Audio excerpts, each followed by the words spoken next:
Nananawagan ng tulong ang isang ina para sa kanyang anak. Noong una kasi, diabetes lamang ang sakit ng lalaki. Pero ngayon, namamagana ang ilang bahagi ng kanyang katawan at hirap na siyang kumilos. Para bigyan ng mukha ang balita, Mobile Journal, Yeda Pascual. Halos hindi na makilala ang isang lalaki sa Antipolo, Rizal dahil sa dami ng kanyang sakit. 17 anyos pa lang si Cloyd, may diabetes na siya. Bagay na naman na raw niya sa side ng kanyang ama.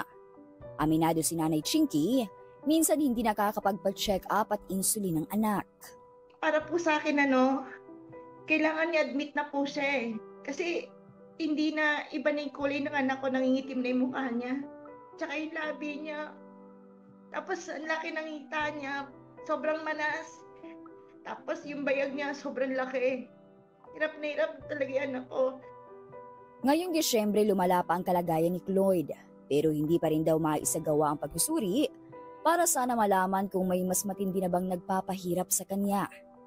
Madalas po sumakit po yung mga buto niya po. Mahilig po siya magpahilot po, kaso po Joints niya.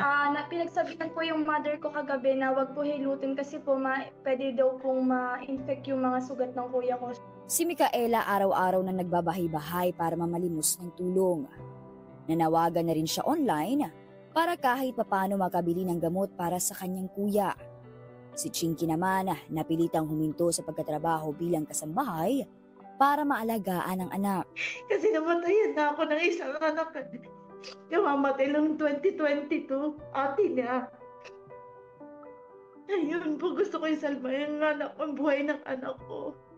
Kaya po kumakatok sa pagbuting tao. Puso dyan, tulungan yung anak ko. Tulungan niyo po kami. Kahit magkano lang po, nananawagan po ako para sa kapatid ko na mapagamot po siya kasi Kailangan niya po talaga ma-admit. Kasi Kailangan niya ma-admit. hindi na po siya makatayo, makalakad o kaya makapag-CR mag-isa dahil hirap po siya. Mga kapatid, ako po si Mobile Journal Yeda Pascual. Hatid ang muka ng balita.